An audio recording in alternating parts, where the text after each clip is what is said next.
Hello, Luis Davila from the Florida House Race.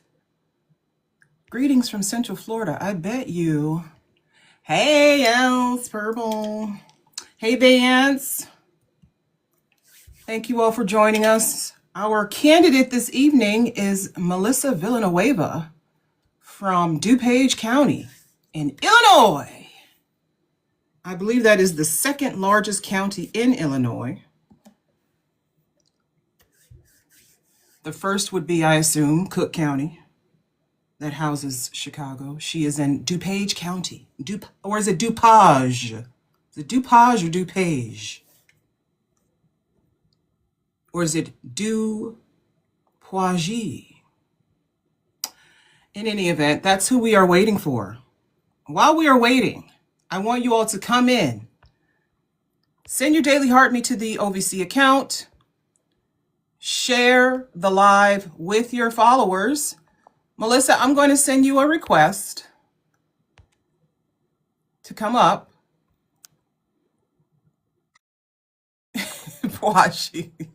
We were just debating how to pronounce DuPage. Well, I was debating. Is it DuPage County? Okay, great. I thought maybe it was some kind of combination of French and indigenous or something. I don't know. Oh, no. Oh, hi. Oh, you're gorgeous. Oh, my God. I hope you don't mind my saying that. Oh, my gosh. You're Sure, beautiful. I'll take it. Oh, I she's appreciate gorgeous, it. you guys. She's gorgeous. Okay, calm down. I was attempting to put the background as well, but for some reason it's not working on my end. Did you want me to fiddle with that or just go ahead? While you fiddle with that, I'm going to read the introduction to everybody, and then I'll just let you do with that, and don't worry about what we're doing over here. So, All right. okay. Sounds good. Everyone, our vote counts. Welcome, welcome, welcome to tonight's town hall. We are featuring Melissa Villanueva, who is running for DuPage County Board from District 1 in Illinois. This is Our Vote Counts. My name is Ayana Fakir. You've seen me before. Unless you're new here, then you've never ever seen me ever. Hello, welcome to Our Vote Counts, which is a nonpartisan coalition of citizens from diverse states and backgrounds, united by a shared commitment to empowering voters and promoting candidates who stand for integrity, inclusion, and accountability in the upcoming elections. Formed by a collective of educators, veterans, small business owners, students, and community advocates, Our Vote Counts represents the strength of unity across geography, race, and ideology. I represent a lot of those different things. While our stories are different, our mission is the same: to ensure that every voice is heard and every vote truly counts. Through voter education, candidate outreach, and community engagement, we support leaders who are ready to serve the people, not special interests. Remember that. By working across state lines and elevating local and national issues, we aim to increase voter turnout, inform public dialogue, and build momentum for lasting change. Our Vote Counts is more than a name. It is a promise, a movement, and a rallying cry for democracy. Together, we are shaping the future, one informed vote at a time. Wow, that's a lot of words. And this evening, as I said before, we are featuring the stylings of Melissa Villanueva. Hello, darling. Oh, so nice to meet you. It's nice to meet you too. I am in Ohio. Okay. I'm not in Illinois, but we have interviewed several candidates from Illinois, and I've been there a few times, so I'm familiar with it. So Fantastic. I'm not coming in raw. Not coming in raw. Okay. But Melissa Villanueva, you are a small business owner. I'm just going to tell you something about yourself that you already know. That sounds great. You are a small business owner, economic development advocate, and experienced community builder, and now a Democratic candidate for DuPage County Board in District 1. 11 years ago, you bought a small coffee shop on Craigslist. Oh, wow, with no investors, and built Brew Point Coffee into a successful enterprise rooted in DuPage County. The DuPage County race, just a little bit about DuPage County, which I find very interesting. It is the second largest county in Illinois. Yeah. Second largest. Yeah. It is, the county seat is Wheaton, Illinois. The largest city is Naperville. Population is a little over 935,000. It is mostly Caucasian. Mm-hmm. I'm aware.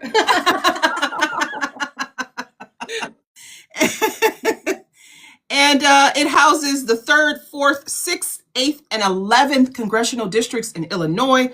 That is a lot of representatives. Wow. And people there got money, apparently.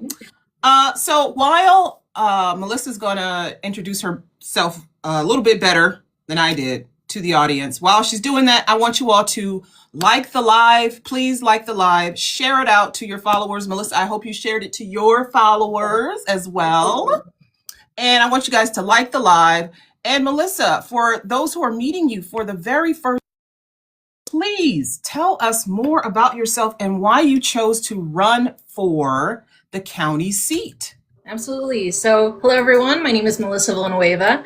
I am a candidate for the DuPage County Board, District 1. And so there's 3 things when it comes to just what kind of candidate I want to be. The main word to kind of think about right now that I'll elaborate on is competency. And so when it comes to my background, over the past year, I've been the entrepreneur in residence for Innovation DuPage, and my prime role with that has been helping to secure nearly $1 million for women and minority-owned small business owners. Over the past 7 years, I've been an economic development commissioner for the city of Elmhurst, putting together some of the biggest entrepreneurship events for DuPage County, bringing hundreds of Chicagoland entrepreneurs all to our community to be able to help with building up small businesses in our area.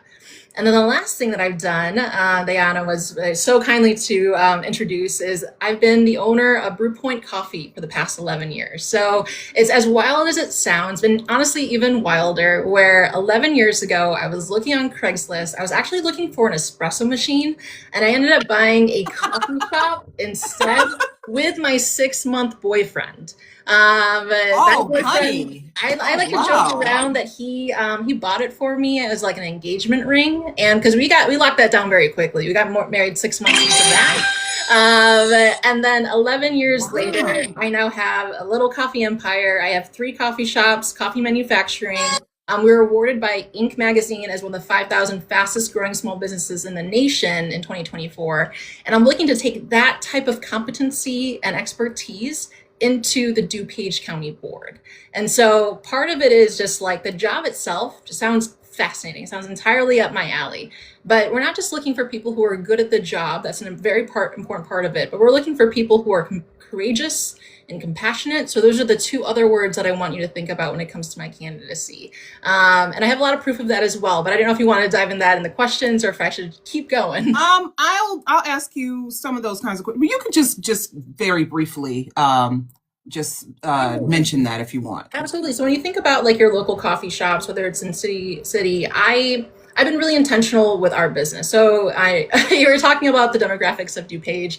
When I came to find this coffee shop on Craigslist, I didn't know much about Elmhurst, the town that I'm mostly in. And I came in and I was like, oh, this is a very homogenous area. I'm thinking that I might want to build other coffee shops, maybe closer to the city, with places that have more diversity in general. But I had someone sit me down and essentially say, Melissa, if you like really lock into communities like Elmhurst, you'll make way more of an impact than if you go closer to the city. You'll be a dime a dozen when it comes to the coffee shops that are there, the type of work that they're doing. But coffee shops are this community space where they can really influence and change a community over time with the events that you host, with the relationships and connections you can build, the economic development that it provides. And if you want to bring something different to more homogenous areas, you will stand out and make more of an impact than you ever could in the city. And I took that to heart. And for the past 10 years, I've been very heavily building that. So every time something big happens, and an example I'll give is Ron DeSantis came to Elmhurst a couple of years back. Right away when we found out about it, we partnered with the Elmhurst Pride Collective and we did a counter event at the same time where essentially we wanted to make sure that the LGBTQ plus community knew that you're not just welcome here in Elmhurst, you're needed here in Elmhurst, you're beautiful, you're a big part of what makes us us. And so we were able to do something like that as a platform. And so when I think about the job, right, like being a small business owner is partially just thinking about how to do the job well, how do you create a successful business, but it's also about being a platform. And that's how I also think about being an elected official, is that it's partially, can I do the job well? And it's partially, can I use my platform to try to make the world better? And so that's what I'm looking to bring to DuPage County. All right. And so you've successfully ran this business for 11 years and you thought, what the heck, I'll get into government because I haven't tortured myself enough. Yes, that's what I was thinking. I was just like, so small business for me has been like, it's an ecosystem, right? It's just like, how do I develop an ecosystem that like can be sustainable while also, having my values? And that has been the test, is like, can I have my progressive values within a system that is actually sustainable? And I feel like I've been able to figure that out with BrewPoint. And then it's like, okay, well, where does that need it most? And I think it is local government. And so I want to take those same skills there. That's actually, I agree. If you want to get your start in government, local is the best place to start. Really get your name out there. Even if you're just running, people will remember your name when you go for if you go for other offices. People will remember, oh, Melissa Villanueva. Okay, she ran for so and so and so, and these were her ideas. I'm not saying you're not going to win. Oh, I'm not saying that. I'm just saying it gets your name out there. It gets your face out there, as opposed to people who first time running for office, they're like, I'm going to run for the U.S. Senate, which is like, I mean, that's courage. That's courage on top of courage on top of courage. And I admire that. Yeah. But yeah, I looked at the members of the board. There's like 50, apparently. There are a lot of people on this. 18, but yes. Oh my God, which I guess makes sense because it's a large county, but there are a lot of people. Yes. And so in your small business, you might have what? 10 employees, you think? 10, 12? I have 33. Yeah. So I've had hundreds of employees over the past 11 years. Listen, shut my mouth, honey. Shut my mouth. Oh, no worries. Please. I was looking at that list and I was like, oh, she got to work with all of these people. Oof. Yeah. No, it's I was thinking small business, like, quaint little coffee shop, like 6 people. And then you go from that to a board of like 25 people, and you got to deal with a bunch of different personalities and a bunch of different interests. You are, and I don't want to assume your age, but you are a younger person, and you're progressive. And a lot of the people on the board are older, and they might not have, those fresh ideas. So your attitude, your outlook might be what the county needs, honestly. If I always talk about politics as if it's a circle, right? It's circular. It doesn't really move ahead. It's not a straight line. And that's because people are voting for the same candidates over and over. They're electing the same people over and over. And it's time, in my opinion, to get some younger voices, progressive voices into government, all levels of government, so that we can hear some new ideas, Yeah. And so that you can attract more younger people to running for office and voting. One thing that is actually really fascinating and was a contribution to why I decided to run is that, so recently the DuPage County turned blue. So in the past, like 2-3 years, it shifted blue after being purple for a little bit, but heavily red for a very long time. And it's also majority Democrat, and it's led by a woman. So those were factors that I did that contributed to me deciding that this is like a really fascinating opportunity to get into local government led by a woman, majority Democrat. There's already women of color, and I wouldn't actually be the youngest. And so that's something that DuPage County is a fascinating place, and it's a fascinating time to jump in. And so I do think that I bring things that most people don't, right? And so a lot of it is the scrappiness of a business owner. My type of background is different when it comes to what is on there. So I want to give you a quick context because I'll toot my horn a little bit when it comes to being a small business owner. So the metric of a small business ever reaching $1 million in revenue. And revenue is different than profit. So revenue is more of an indication that people like your product. You could be making $0 still as like an entrepreneur, but when you hit $1 million of revenue, it means that you have something that people want.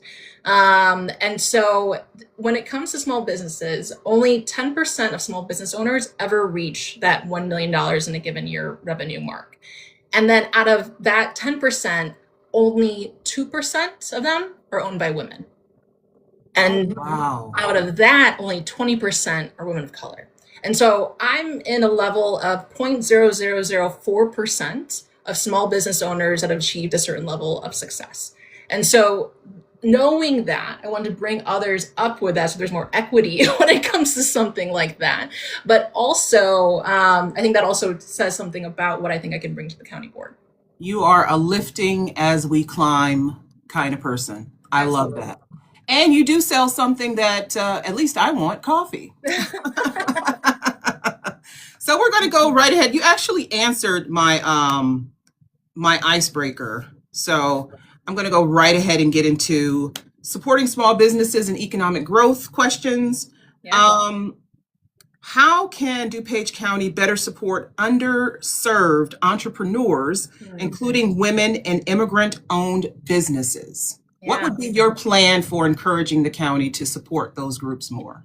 Yeah. So one program that I've been really fascinated in, Berwyn is a town that's not too far from DuPage County. It's in Cook County, right next door.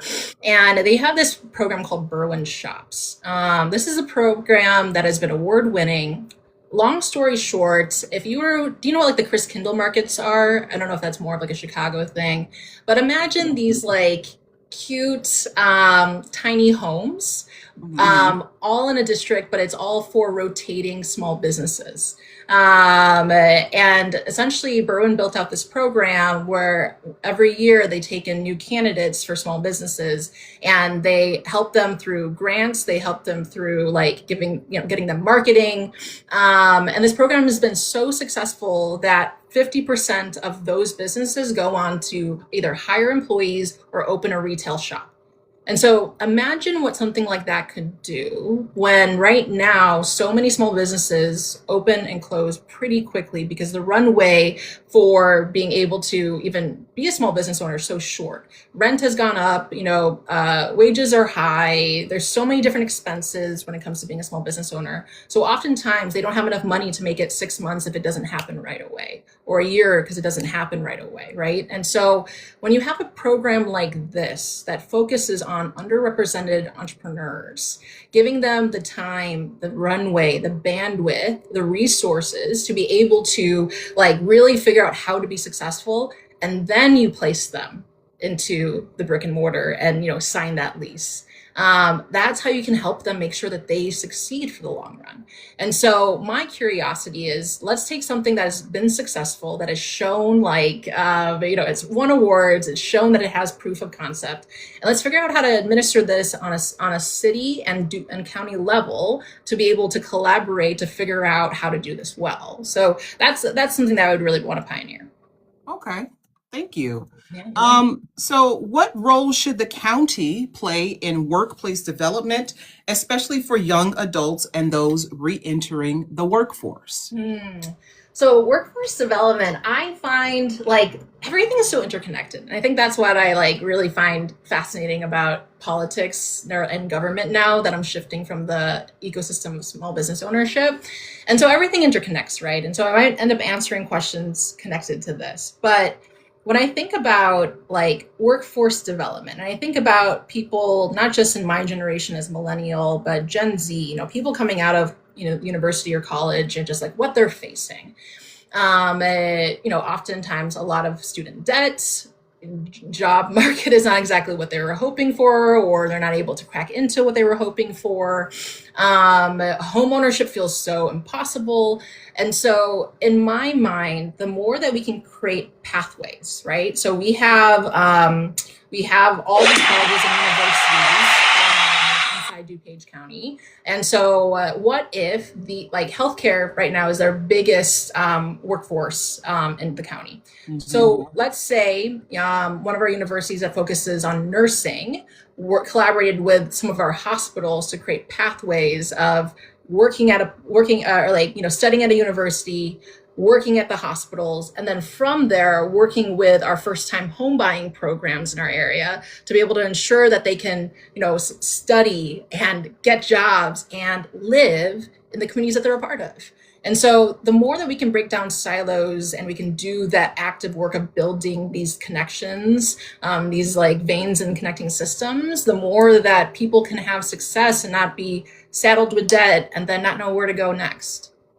Okay, so you see the community as it's not just a singular person, a singular business, a singular, singular government. It's all connected, right? Like in where I live at, have you heard of the Cleveland Clinic? I haven't. Okay, well, it's one of those big hospital machines, right? And so they had a hospital that was in like a lower income area, but it had a nursing school. Mhm. And so people could go to the nursing school and they would still be working for the clinic, but then they would also be able to live in a neighborhood that's supported by the clinic. So the clinic would also help them with transitioning to, if they wanted to own a home, they could own a home. But mostly it was, if you want to go to nursing school out of the high school, because the high school had a vocational nursing STNA program. Yeah. So you go through the STNA program and they would help you with training that way. But ultimately they closed the hospital and it became, this big thing. And hospitals really aren't supporting that kind of structure anymore, where they're concerned with the people in the community. Yeah. Right. And so when people come into these counties and they're looking for jobs, and it's just like, where do we go? Where do the big universities that we have here, they're draining, they're putting people into the city, into the community, and they're not finding the support. So they're going to leave. Yep. They're going to leave. And so you want to support them so that they will stay in your county. Yep. And this also to me ties into public safety, because like even just thinking about there's one thing to call 911. It's another thing to create these programs early on so that people have what they need, so that doesn't become crime doesn't become a choice in a lot of these ways. So like if after school programs, right, funneled into being able to go to university, being able to get good paying jobs, being able to get make housing attainable for the next generation. There's so many ways that all of these things interconnect, that if we were able to have these organizations work more together, then it's not obviously there's still going to be issues, but we can at least mitigate a lot of it. Okay. Let's see. You've spoken about boosting economic growth and supporting small businesses. What specific county level policies or programs would you champion to help local entrepreneurs thrive? I feel like you talked about one. That first question I asked you, you touched on one, but are there That was other? a big one. But let me give a little bit of a background, just because every level of government is kind of different, right? And even county, there's differences. So the DuPage County Board, they manage a $660 million budget. And so, like you mentioned, it's a big county. The role of a county board member is to be someone who, allocates that budget. We're one out of 18 people to vote, negotiate amongst ourselves. We figure out what does our county need and what kind of resources are needed. And so a lot of times, in my mind, a county board member, if they're actively going out in the community, making relationships, knowing the nonprofits and organizations who are doing the groundwork for their community, then they know who to allocate some of these budgets towards when it comes down to it. So whether that's our food pantries, whether that is knowing what kind of infrastructure is needed, that is like the role of a county board member, is to know their community well and to be able to allocate budgets. There are times in which you can build out programs, but that's another choice as well, building out programs versus investing in someone who's already doing that work. And so that's just a little bit of a background on that. If I was to say like what I would like to champion in general, and it does have to do with economic development. I aim to be the chair of economic development on the county board my first year. You're hired. Yeah, no, I think it's realistic. I have the most experience in it. And so when it comes to where I think that there's so much value, one thing that makes DuPage County sometimes different than some counties is that the budget's not just property taxes. It's also sales tax, which means when economic development thrives in the county, then we have more money to work with. We don't have to increase the percentage of property taxes. And because we have both pools to pull from, that's why we have the large budget that we have. So if I work well in economic development, there's three main entities that I would love to see less siloed and more collaborative in our county, which is Choose DuPage, Innovation DuPage, and Discover DuPage. they're big programs and arms that can do so much work in DuPage County. And if they can work well together, and if we're able to take the strategy from Choose DuPage, the workforce development from Innovation DuPage, and the marketing from Discover DuPage, and increase the success of our businesses in our area, then the county board will have an even larger budget to work with. And the reason why that's important to me is because all the federal dollars right now that are getting cut that are impacting our community, who's going to step in? Local government has to step in. And how do we step in without going over our budget if we don't have the money? That is where I think I'll have a special, like a superpower to be able to do something different when it comes to the DuPage County Board. Or without raising taxes on the people. Exactly. What is your tax rate in DuPage County? So DuPage County is between 8 to 10%, depending on which area, and incremental pieces there. I asked that because ours is 8%, but it's always increasing, but because we're being asked to pay for stadiums or some project that never gets built. Like it was a medical mart we were supposed to have and it never got built. And the Cleveland Cavaliers arena. And I'm thinking, why are we, the people, having to pay more in taxes for something we may never, ever use? Yeah. And for something that apparently is not giving you a good return because you keep coming back to us and asking us for more money. Yep. And there's so much efficiency that can be brought into budgets, right? And I think that's the thing that my first approach would be is, where is there efficiencies within a budget before even considering any sort of addition? Or do we have levers that we can, if certain businesses are really successful, then we'll just naturally have a little bit more to work with, so we don't have to raise it for the everyday household. Because that's where I really don't want to increase anything. No, you don't want to do that. So, okay, DuPage County board, when you're out, I'm assuming you're out in the community, or you're doing calls, or you're knocking on doors. Yep. Are you finding people, when you meet people, do they go, what's a county board? What is that? I wish more people asked that. But no, they're usually, because I'm looking to flip a red seat blue, right? And so the moment I say that, that's all that really matters in the conversation. But no, I do take the time to explain what the county board does, because a lot of times people are asking about policies or legislation, and the county board is just a little bit different. It's much more about your budget. And so the type of person for this role should be someone who's very financially savvy, financially responsible, who has a record in that. Okay, and we do have a question from the audience. I did forget to mention, because I was just running my mouth. If you have a question for Melissa, you can put it in the chat, or you can hit the multi-guest option and you can come up. This person has chosen to put it in the chat, and they ask, a lot of African Americans in the Chicago area are turning away from Dems. How will you pull them back? Okay. So something that's been really interesting when coming into Democratic politics has been the amount of silos there are. And just like, in-group, out-group, a lot of things like that. Like being a candidate has been very fascinating, especially in comparison to being my own business owner and building my own culture. I say all that because what is incredibly important to me is about, it's truly inclusivity, and it's truly diversity.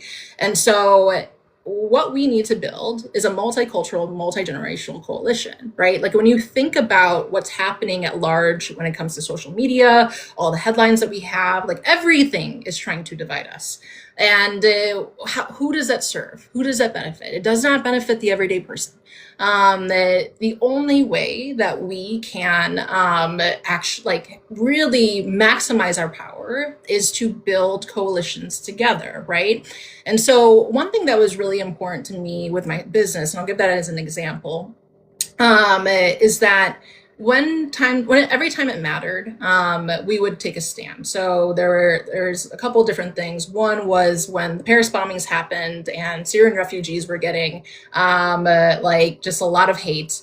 we intentionally did a Not Afraid to Love campaign to be able to raise money and also raise awareness of like, if we're choosing between fear and love, we're choosing love.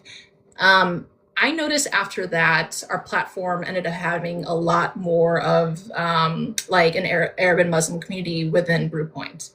When everything was happening in 2020 and my company was very much about, Black Lives Matter, went to a lot of the protests, went to a lot of the different things happening in our community, I noticed that every time you take a stand with the community and you take those risks, people join in and you build more of a multicultural coalition when you take those stands, especially when people are being targeted, attacked. And so for me, that is how I think it really makes sense, is that what the African-American community, and I don't want to speak on behalf, obviously I'm Filipino-American, but I think that what everyone is looking for is, are you willing to take a stand with me? And to the best of my ability, that is what I would seek to do, that I would seek to really push other elected officials to do as well, is, are you willing to take a stand with the people who feel like they're being forgotten? And that's, I think that's the way that we move forward. Okay. I hope that answers your question, audience member. I didn't even see who asked it, but we appreciate, that was Buttermel. Thank you, Buttermel. So what's the voting record like in DuPage County? What's like the percentage of registered voters who vote in the general election? What's that like? Sure. So right now I'm very focused on the primary, right? So that's really my main target right now. And I'm not the whole DuPage County, I'm a specific district. And so to talk about my race specifically, right, there's 100,000 registered voters, and it's very close to 100,000, it's like 99 something. And that's the pocket of people that I'm focused on, right? But when it comes to people who vote in a primary, my number is like 10,000, right? Like it is. That hurts. That hurts. Oh no, that hurts. So it's like, okay, so it is, it's definitely been something where it's just like, and then because I have a competitive primary, like my win number is 5,000. And so it just kind of keeps going down from there. My plan is like, right before this, I was canvassing. It's like, if I can knock on or like talk to 100 people a day, right? Like whether it's through social media, texting, emails, and or canvassing, like I'll at least hit my win number, if not full 10,000 people before the primary. There are all these races that no one thinks about. People are hearing about the U.S. House race because every seat is open, right? Yep. But they're not hearing about county seats, city council, school board, commissioner seats, all of these other important races that matter in the primary. So getting people to vote in the primary is extremely important. Yep. And I know my county is already pushing, this is the deadline to register to vote. This is when you can start voting in person, et cetera, et cetera. Do you see that support from DuPage County? And if not, how do you feel that you can change that and drive more people to the polls? Yeah, I mean, DuPage County has done some like a really amazing work, because like I mentioned, over the past couple of years, it's turned blue, but a lot of that is because of their initiatives around early voting and mail-in voting. And so there's just been some really strong programming when it has come to those types of initiatives that has led to more primary votes to be able to choose who's right for the role. That being said, I will also say that at least locally in our area, there hasn't been a lot of primaries. It is an amazing thing what they've done, but there hasn't been a lot of primaries, and the fact that there's so many primaries right now, to me, is an indication of like people taking action, right? And I'm competitive. I'm aiming to win, but I also I just admire and I'm so proud of every person who puts themselves out here in this way, because it is like really tough. It is just like, wow. I just admire every person, even if they're my opponent, because it's just like the sacrifice, the work, there's this mix of like ego and non-ego you have to have. And for me, like I'm just like, yeah, I'm gonna win. But I also feel like this time more than ever, like this is it's my training ground. Like I need to earn like this every vote. yes, like and I want to go through it and I want to become the type of person that like is willing to do this work. And so I find canvassing lovely, honestly. Like it is very grounding for me, more than anything else that I've done within campaigning. Yeah, I feel so grounded when I talk to people at the door. And it's probably the least expensive form of of advertising. I think going to knock on doors is totally free. Yep. So moving on to housing and community stability. Affordable housing and housing stability are concerns for many families. What steps should the county board take to ensure that housing remains attainable in District 1? Yes, absolutely. So yeah, attainable housing is yet again one of those things. Everything is so interconnected, right? When people aren't able to attain or maintain their housing, crime goes up. All these other things go up, right? Like this is something important that intertwines with a lot of other pieces. That being said, first-time home buying programs and like the county has done some amazing work when it comes to building out programs that give between 10,000. There's some programs, I'm not sure if they're county or not, that can go up to 25,000, but to really help people buy homes, right, for the first time. And so to me, a lot of times, and this is maybe my business owner hat, is a lot of times people don't know about the resources. What I think that the county has been good at so far has been building out programs to help those take the steps that they see the problem, they create a program, and the programs are pretty good. But where I think there could be so much more advantage, and what you were talking about of just like being the next generation, like how do we make sure that people know about it? Right? How do we create more accessibility to the programs that we're providing? And so I do think, and that's where I was talking about earlier, just like, well, partnerships are a big part of that. It's not just marketing on social media. It's not just, emailing your newsletter. It is also about where are the people who are looking to buy for the first time or who need like rental assistance or who need all these different things? What organizations on the ground are doing this work? And are they being able to advocate for the programs that we're building out? The more relationships we can build, connections, community, right? Like the more the people who actually need these programs will find out about it and that they will actually be able to be served. And so libraries and grocery stores and absolutely. Like these are the touch points, especially because, the world's become so digital, but you still, most people aren't like, Instacarting, they're still going to a grocery store. And like, there's something special about a library, Elmhurst. So one of my coffee shops is actually in the Elmhurst Public Library, which is like, and coffee. Yes, I love it. It's such a perfect partnership. And they have like nearly $1 million visitors per year, right? And so that's something where it's just like these things, we don't want them to go away, these community spaces. And as of right now, it looks like people are still aiming and wanting to be in person. So. Okay, that's good. That's good to know. I often pass like the bulletin, my local grocery store has a bulletin board with all of these community events. And I'm like, I don't see that on Facebook. I don't see any of these things on Facebook. So still going in and seeing things and actually touching, and talking to people, not touching people, but you know what I mean. You understand what I mean. Yeah. Touching grass. Yeah, So here's something, because I was going to ask you about maybe tax abatement being part of that county package where people, attracts home buyers. But some residents express worry about rising property values and taxes. How would you balance the need for community investment with preventing displacement? What specific programs or partnerships would you support?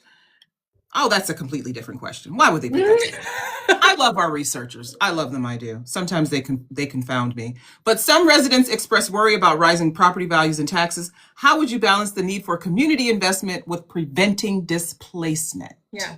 So that's what I was kind of talking about earlier, right? Is that like specifically like when I think about what I don't want to raise, it is property taxes. But at the same time, the county's property tax portion is very small in comparison to other parts of the property tax. So I have to be careful when I talk about this, because the county property tax, let's say someone's property tax bill is $10,000.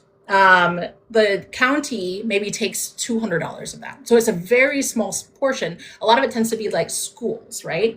At least in the specific communities that I'm a part of. And so that being said, the county, I wouldn't want to raise even our small portion of that. And the way in which I can rebalance that out is through economic development, the sales tax portion. So I don't want to raise that percentage. So let's say, if sales tax, the county gets 1% from, all the different businesses, or maybe businesses specifically in unincorporated areas. But instead of raising the percentage, we just say we want to make sure that these businesses are doing really well, because then we will just get more money when they do well. That is what I want to focus on the county board, not raising property taxes, making sure that we can have more money there. That being said, what type of programs are there to be able to make sure that displacement doesn't happen, right? And so something that I've run into a lot as a small business owner is that there's a lot of theoretical great programs, but they have like a lot of red tape. I might want to be able to apply for a grant for my small business, but there's the things that they're requesting is something that a small business owner doesn't have, but a corporate business owner would have, right?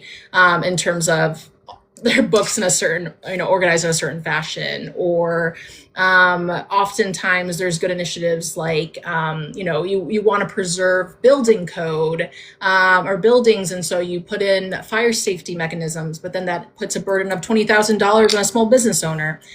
I say all this because I understand that red tape can be something that can oftentimes lead to people never being able to even utilize the programs that are there. And when it comes to what I think DuPage County does well, I do think they have not just a lot of different programs, but we have a lot of nonprofits who have programs like you were mentioning earlier. DuPage is a wealthier area. Not every area, obviously, but there is a good amount of wealth in a lot of different pockets in DuPage. And so there's these organizations that are doing the work, but how do we create accessibility as much as possible? How do we market and make sure people know about the programs? And how do we make sure that the programs are easy to obtain? And so the work here is still community building. It's building these relationships, giving this feedback, and making sure that what matters at the heart of it is that the actual outcomes we're looking for happen, which means people not getting displaced from their homes. I totally agree. One of the reasons people don't take advantage of programs that their counties offer is because there are so many steps, right? Say, for instance, in my county, they send you the new appraisal with your new tax rate in the mail every 7 years or so. Yeah. And you can appeal that, right? Yep. But you have to have a home inspection appraisal. You have to have an independent appraiser to show that what the county or what the state appraised your home at is not the actual value. And so your taxes shouldn't go up. Yep. Something like that costs $400, $500, right? Yep. Maybe you don't have an extra $400. Yep. And you've been living in your house. You probably have an idea of what it's worth because you're seeing all the nicks and whatever. And maybe the house next door to you is abandoned, but all of the houses around you are selling for $250,000, $300,000. Yeah. And that doesn't make any sense to you. Yeah. And the county, I think counties should step in and say, hey, this is how we do it. This is why we do it. And a lot of the time it's because of the state. Yeah. It's not even the county. It's the state telling them, this is how you have to assess it. This is how much you can charge them. And a lot of counties go, hey, you're saying we can charge that much? Okay, then we're going to do that. And if people don't push back, then that's not going to change. But people don't know that they can push back too, right? They don't have that insight to know that they can appeal. They can go to their county and say, hey, I don't think this is right. Can we do something about this? A lot of people will just accept whatever the government tells them. This is your new tax rate. This is your new value. That's it. Yep. And so I think it's incumbent on all facets of the government to really communicate better with people, but also, like you said, remove the barriers to obtaining relief. Yeah. It's too much paperwork, too many steps. Yep.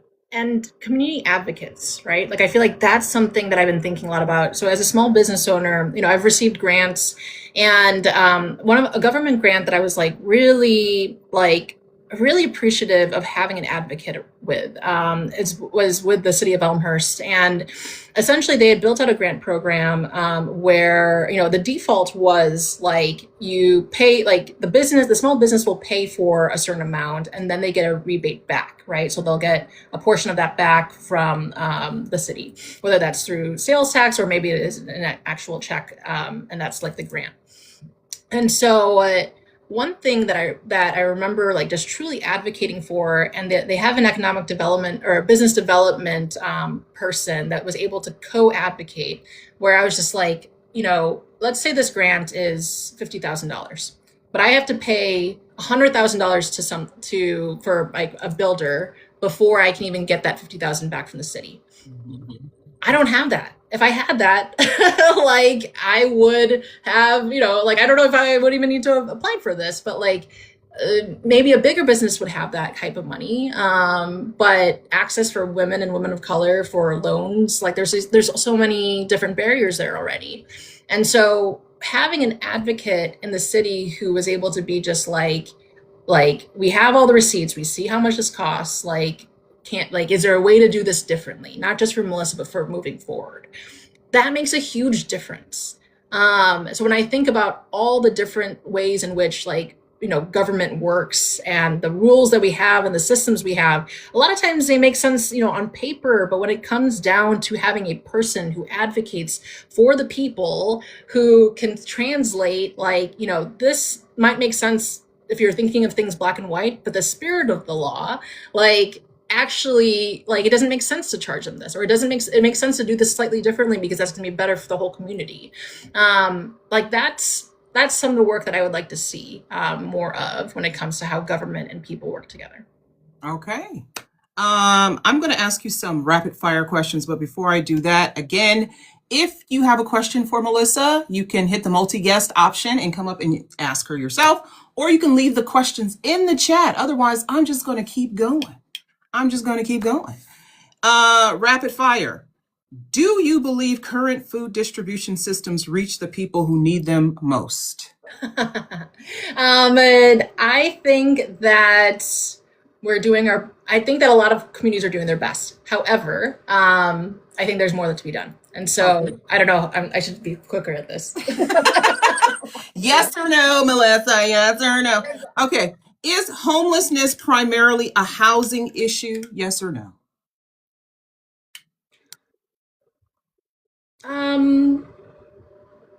No. Okay. Should homeowners receive county assistance for drainage improvements? Yes. Should youth programming be considered part of public safety? Yes. Should DuPage County adopt stronger climate resilience standards? Yes. Should the county invest more in youth workforce development? Yes. Okay. And should the county board have stronger transparency requirements? Yes. All right. See, that was easy. It took me one time, so I appreciate it. Okay, moving on to public safety, health, and mental health. Public safety is a priority for many residents. How would you work with county agencies to ensure safety while also addressing underlying issues like mental health and substance abuse? So a fun fact about DuPage County is that under the current leadership, they built out the DuPage County Crisis Recovery Center. So it is pretty unique. It's in the center of DuPage and Wheaton, and it's essentially it's like an ER for mental health. It's open 24/7, and instead of going to the hospital, you can go to the CRC is what it's called, for all mental health related issues. And so what I would like to see when it comes to public safety, especially as it pertains to mental health, is this is the same thing that I've been talking about. The county has built out amazing resources and programs. The CRC is, it is truly an amazing thing that has been built. That being said, how do you maximize its effects and its value to the larger community? One big thing is, what is the connection between the CRC and all the police departments? So, like, does every police department and people who work in there know that instead of like calling the police or the police bringing people with mental illness to the hospital or to jail, that the CRC is the main resource for this at this point? Does the community know about it as something where they can bring people to? With that, is transportation something that, like, because the county is big enough that, I'm 30 minutes from that area. Sometimes you need something more immediate. And so to me, it is about maximizing the value of the things that we've already built, because to me, the Crisis Recovery Center is partially is one of the bigger things that when, we were advocating for, a reform of the police, a lot of it had to do with mental health and mental health training and having another resource than the police to, really address the mental health issues. And this county has built it. Like, DuPage has built something amazing, but how do we actually take it to a level where it's being maximized in its use? And so when it comes to public safety specifically, because there's many things we can talk about it, that is something that I would specifically focus on, is how do we maximize the CRC and how we built it and its accessibility to our communities. Because we know when it comes to government, if the people aren't using it, the government will think, oh, well, I guess they don't need it. And then it will go away. And you don't want that, because that program is very important. Yeah, and one thing I mentioned to that as well is that townships are fascinating, and they, like, our Addison Township is the township that I'm in. They have a mental health board. Their mental health board kind of functions. There's some similarities to how the county board works, but they are also an entity that allocates funding towards, like, different mental health programming in our more localized area. And it's just like, what if we stopped working in silos, we collaborated more together, we made sure that we're efficient, we're communicating and marketing at a higher level, right? Like, the relationship building piece, I do think is, I don't know, I just feel like it's a really important piece to all of this. That should be your slogan, like, break down the silos or something like that. Break down the silos, absolutely.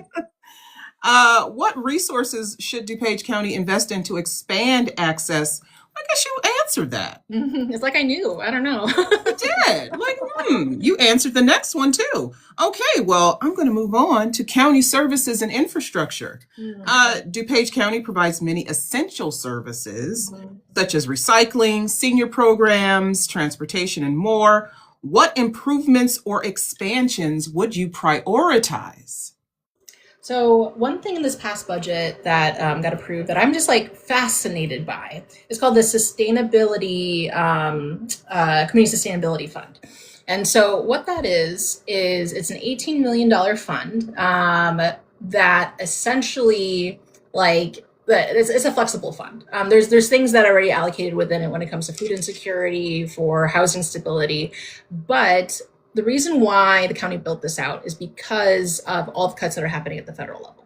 And we cannot predict, how much more is going to happen in this next year, in the next coming years, right? There's still 3 more years of this. So all that being said, like, that flexibility, I think, is really key. So that, if more cuts happen on to SNAP, or more cuts happen to healthcare, or just, like, all these different things, there's a flexible budget the county has to be able to address that, so that our community doesn't fall through the cracks. Because if we didn't do that, then our budget's already set for the year. And so what I want to do is I want to add 5 more million. Like, every year that I'm on the county board, I would love to add $5 more million to that fund, at least for the next, while the current administration is in the office. And so and yet I don't need to repeat myself, you do that through economic development, but my focus will be how do we build the funds to protect our people? Okay, I love that answer. And you've answered the next question like over and over. I love it. I love see this is what happens when a candidate knows their stuff. Like you don't have to lead them, what do they call that? Breadcrumb. You don't have to do that. But do you support, and I'm assuming you do, investments in transit or infrastructure improvements that connect District 1 residents with jobs and services throughout the county? Now, we ask this because some people don't like to have the buses and the trains all in their fancy neighborhoods. They don't want to see the traffic. But if people can get to jobs, using public transportation, and not clog up the roadways with cars, maybe that might be better. What do you think? Absolutely. I mean, I think public transit is it's just a huge issue when it comes to general accessibility for everything that we build. It is the physical manifestation of the things that I'm talking about, right? The fact that like we have these resources, but people can't get to them. They don't know about them. And how do we build these pathways so that we identify where are the people who need the programming most, and how do we build ways for them to get there? And so to me, transportation is, like I said, the physical manifestation of a lot of the things that I want to see more improvement on when it comes to our county. I do think specifically within my district that there is just a lot of need for that, right? I mean, if I could have high-speed rail, like that would be Wonderful. Game changing, right? We can have that throughout the country. That would be great. Yes. I mean, I don't know if my district needs it, but generally speaking, I think that, it's a luxury to think that people can just Uber places, right? It is when you think about what actual pathways the suburbs of Chicago have to get to most areas, most buses and trains do not get even close to where they need to get. Mm-hmm. And we're also a 4-season area. I mean, in Ohio, right? So one day it could be sunny, the next day it could be snowing. You have no idea. And so snow the very next day. Yeah. Exactly. And so I do think that, if we're really talking about equity and accessibility, transportation has to be one of those top conversations. Okay. You've emphasized fiscal responsibility. How would you ensure county funds are managed wisely without cutting essential services?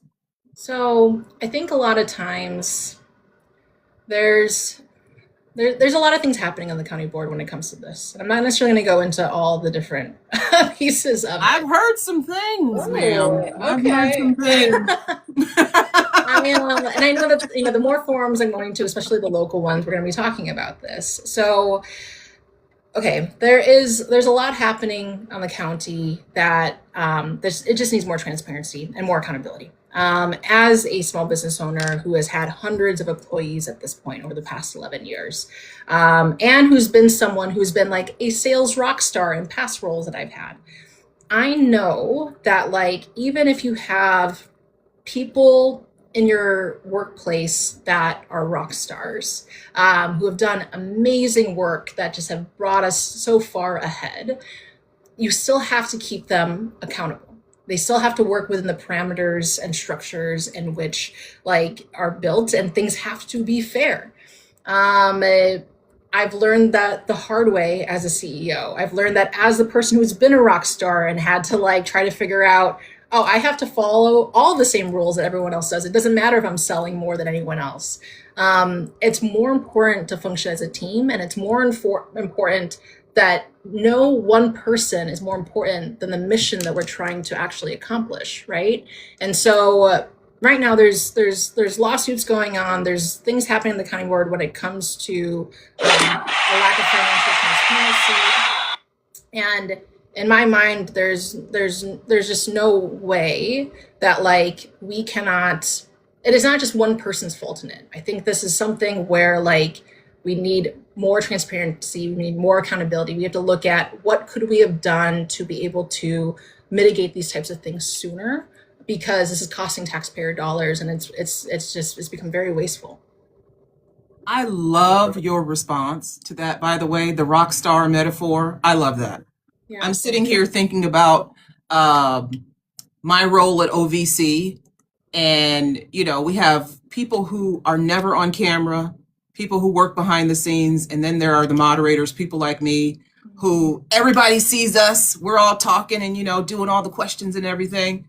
We all have to follow the same rules. Yeah.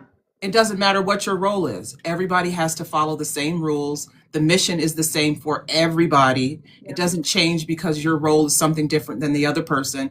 And in order for the entire thing to work, in order for the mission to be carried out, everyone has to follow the rules. Yeah. Otherwise, you get these kinks. And some of these kinks are pretty expensive. Yeah. Yeah. And you don't want that. You don't want that. And if you think about that, like, who hurts the most when we're spending $200,000 in lawsuits, right? Like, it's the people that could have had those resources. Exactly. Now. Exactly. So how will you keep residents informed and engaged in budget decisions and county operations? Yeah, I think, when it comes to general accessibility, right? Because I can talk about town halls, I can talk about just general accessibility to me in general. I think what I've loved is having coffee shops, right? And so much of what I've learned through having coffee shops, these community conduits, is how do I bring that type of connection and lifeblood into local politics? And I think part of it is digital, right? It's having live town halls on social media. It's communicating these things on social media. But I also think that it's also just being willing to say the hard things of what's going on, right? I think a lot, like, the more that I'm in politics, the more that I'm noting is just like, you don't want to get on anyone's bad side, or you don't want to, like, for me at least, I don't want to speak out of turn when I'm still learning a lot of what's, like, how things work. But I think that the more I can be someone that is transparent, that is a truth teller, that, and someone that people can trust, I think that will be able to be something that, whether it's social media, newsletters, or in person, that's where you can actually build communication for people to know what's going on the county board and beyond. Okay. Let's see here. You've answered so many of these questions. Woo! I guess that's it for the evening. No, I'm kidding. Totally kidding. Totally kidding. Many residents care about parks, open space, and environmental quality. How should DuPage County balance growth with environmental protection? Ooh, I love that. That's such a fun thing because, like, I've been talking so much about economic development. And like you said, it's all interconnected. It's all and it's all about balance, right? Because, like, I mean, part of the reason why I even decided to live in the suburbs versus the city is land, right? Like, I have a yard. I can, my dog can enjoy the yard, and there are so many beautiful parks here, and the work that the DuPage County Forest Preserve does when it comes to just, like, all the things that they do, the wildlife preserves, is really incredible. So all that being said, I think it's about balance. I think that you have to be able to look at things at a whole of, like, well, how much green space do we have? What percentage do we, like, is non-negotiable for us for the happiness, health, and wealth of our communities, and not like compromise on that. And so to me, like, there's a lot of ways in which economic development has become more digital, that you can compound a bit, or if you allocate to certain areas, and then that's where it can be built. But I do think it is about figuring out what is the percentage of green space that we need to have happy, healthy, and wealthy communities, and not compromising on that. And I don't know do you guys have, like, brooks or streams or rivers or? So we have, I would say that, like, we have small, like, there's a lot of man-made lakes. In DuPage County, in my district, there isn't any like specific rivers that flow through or anything of that sort. But we just have a lot of like great parks and forest reserves. Ooh, horse reserves. I like that. Yeah, would you support initiatives to improve stormwater management or expand recreational facilities in your district? So this is an area in which I want to be, like, I know that I have a lot more to learn with this.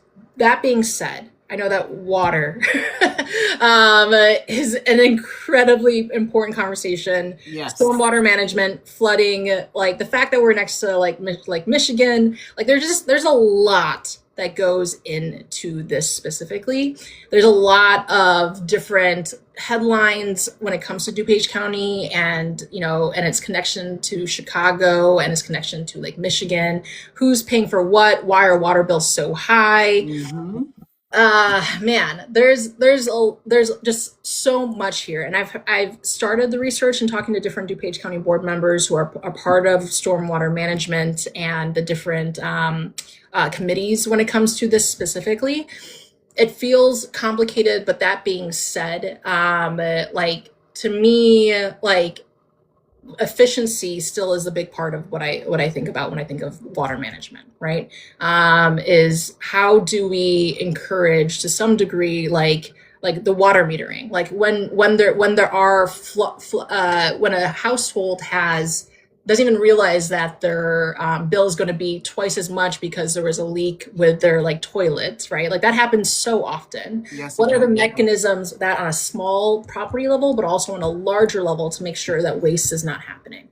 And so it is looking at things like waste management when it comes to water, but it also is, all the different facets, whether it's stormwater management or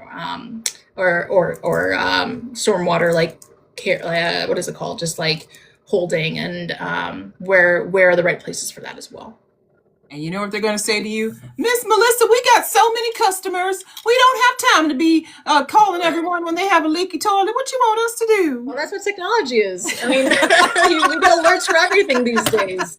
And so I know it's possible because Elmhurst is like working towards it. I mean, they've been able to work it to a point where like people are alerted at least by the time they get their first bill. But like, what would it look like if you just, people find out the day of, and so they can like figure out where it's coming from, and oftentimes it's a leaky toilet. That would be a blessing. So let's get to so we have about 15 minutes left. I love these questions. These are the fun rapid fire questions. Okay. Would you take a big risk or play it safe? I take big risks when it feels worth it. Okay. Yeah. One word that describes you today. Today, I would say, I want to say authentic. Yeah. Okay. A superpower you'd pick instantly. Flying. I mean, that's just selfish. I'm just wanting to fly. Like the joy of it just sounds great. What's one habit that you're trying to break? Scrolling on social media. Oh boy. I mean, I'm just like, this can't be good, but I also feel like I need to know what's going on, and then it just, yeah. Listen, when somebody says that, I feel like I also have to feel guilty about doing that. So I don't know. No guilt. I think about like all our mental health right now, and especially because social media specifically, I don't trust that they're not trying to divide us further, right? Like the algorithms, all these things, like we're just so divided. And like that's what I love about canvassing, is that like it just takes that away. I'm not on my phone. I'm literally just like in front of a person that I've never met before, and I'm talking to them and asking them what's important to them. Yeah, that is very important. But also laughing at funny videos like people falling down stairs. The dog ones. I do. Speaking of that, what's one thing that always makes you laugh? Ooh, what always makes me laugh? Oh, I feel like my husband would know that more quickly than I would. Why can't I think of anything? So this is not an answer to your question, but people lately have been very much noting my laugh. And I think that I have never thought about it before, but it's like, oh, Melissa's in the room, she's laughing. And it's because like when I laugh for real, which is like most of the time lately, because I just I just find a desire to feel present in things more than ever. I don't know. I find that like a really big compliment that like people find my laugh authentic. Okay. Yeah. Now, here's something purely absurd. Would you rather have a rewind button or a mute button for other people? I would, for other people, I would say rewind. I would want to make sure that I understood them more than I was trying to mute them. I don't know, yeah, because I feel like people want to be heard, and I do have ADD, so I like really want to make sure that I'm like locked in. So I gotcha. yeah. If you had to name a pet after the last thing you ate, what is the pet's name? Oh my gosh, what is the last thing I ate? I ate sandwich. Oh, sandwich. Oh, come here, sandwich. Come I know, here. that's Come kind here. of cute. All righty, back to the serious stuff. How often will you hold town halls or community forums if elected, and how will you ensure you remain accessible to constituents? Yeah. So I think that there's a couple things that I would do. I mean, what's nice about having coffee shops is that I having office hours in general is something that I think would be important. And so because I have already an accessible community space, that's something that I would do on a monthly basis. But I don't want to just be a part of my own, like Elmhurst. There's many other towns within my district. And so what does it look like for me to build collaboration with other small businesses to be able to do something similar and or in libraries, right? And then I have to also think about how much do people want to be in physical space versus digitally.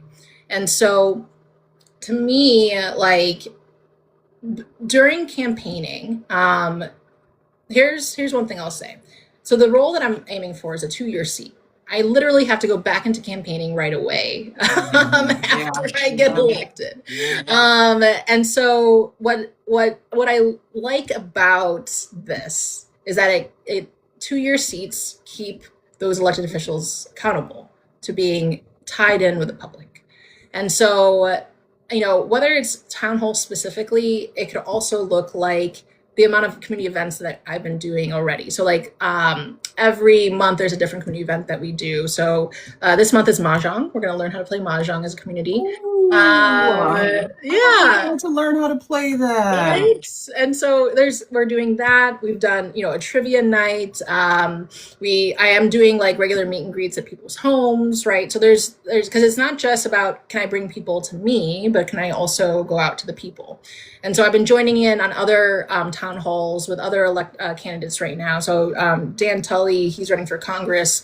I was at his last town hall a week ago and was able to speak and interact with the community. But also he has another one tonight that he invited me to.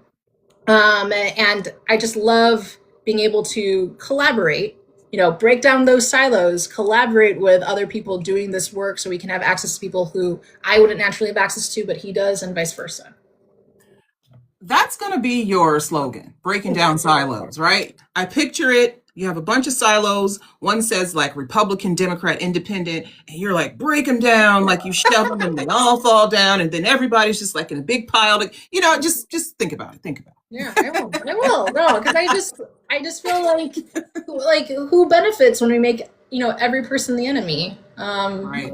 Yeah. And so sure, there's gonna be people that we disagree with or that might actually be, not what we're looking for, but like, I don't know, everyone wants to be seen. And how's your incumbent in that seat? How is he doing as far as reaching out to the community and making himself accessible and all of that? So he's been on the board for, I want to say, a decade. And he's a Republican. And I should mention he's retiring. I don't know if I said that already. So this is an open seat. Open seat. Wow. Yeah. Hence why there's 3 of us running through to be the Democratic candidate. And so, yeah, it's your chances just went up then. I think so. I've been working hard, and I'm going all in. Just the way that I built Brewpoint, it's just like I have a text messaging campaign, obviously doing social media. I'm canvassing as much as possible, postcards, mailers, like we're doing it all and we're going all in. So the people might go from an incumbent who's not really present to a new member in the seat who is present, who's holding town halls, who's got a website up, who's got a newsletter, monthly newsletter or something that they're getting in the email. So, I mean, there's a good time right now for you to set yourself apart. Be like, hey, this is what you were used to. That's gone. Here's the new thing. Yeah. This is what I'm going to do. This. Yeah. And people will be like, oh my gosh, yes, so refreshing. I'm going to vote for you in the primary. Yeah. That's just how I imagine it going. Maybe it won't happen that way, but we can hope. Well, so my actual tagline, before I change it to breaking down silos,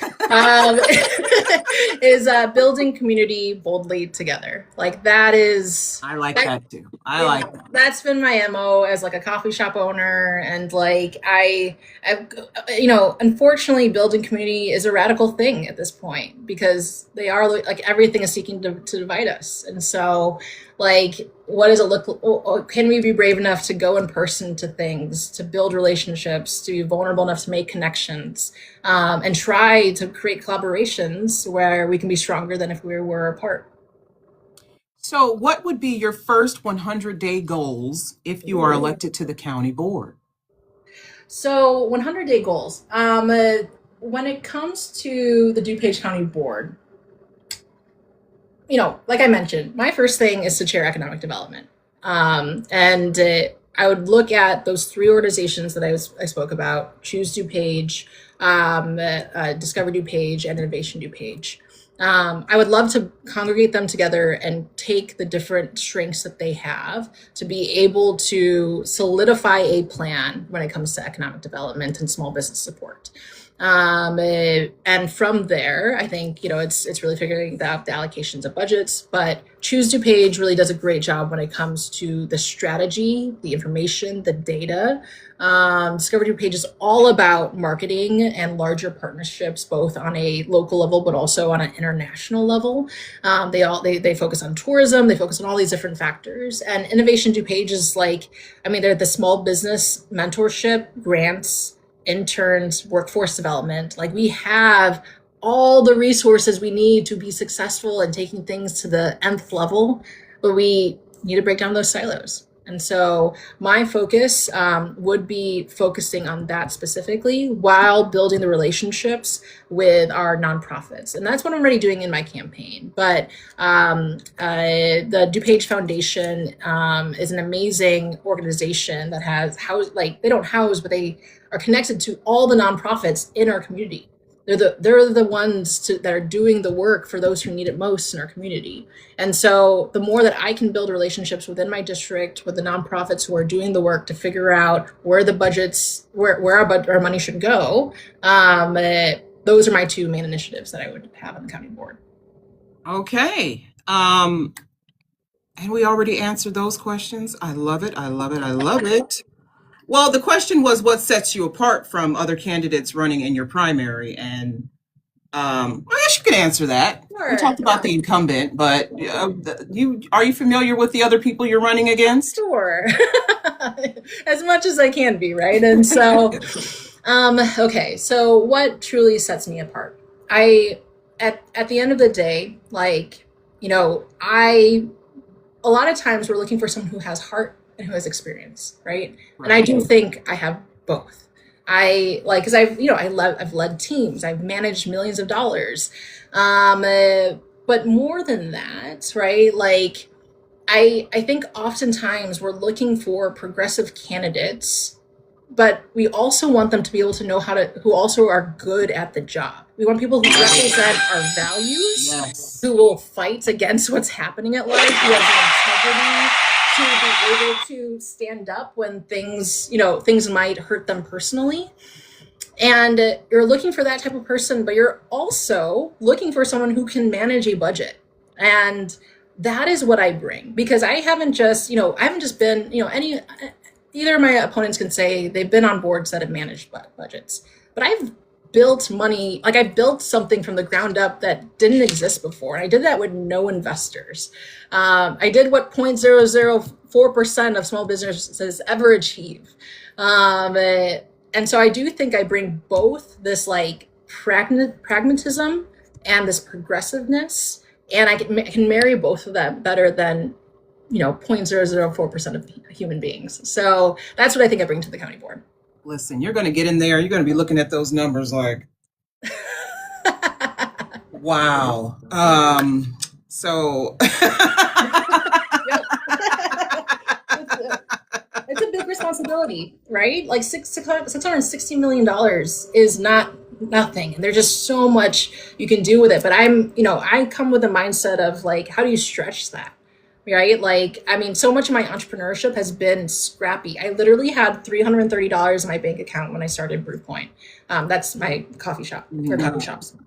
And like, it has been about sharing the vision and getting people involved who I couldn't naturally afford because they believed in it. And for me, Brew Point has always been about being like creating a foot in the door to build community, to shape community.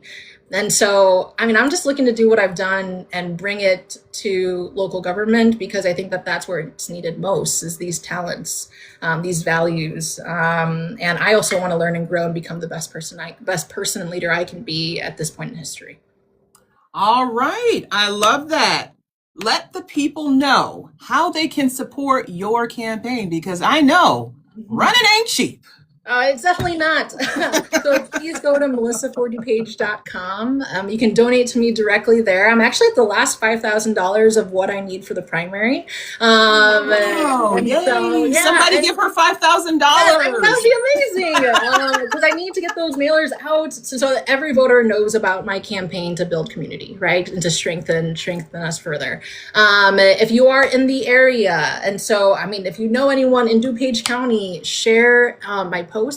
So I am at Melissa for DuPage on TikTok, on Instagram, and on Facebook. And if you are in the area, please come to an event. I literally have campaign events every Friday and Saturday from 12 to 2.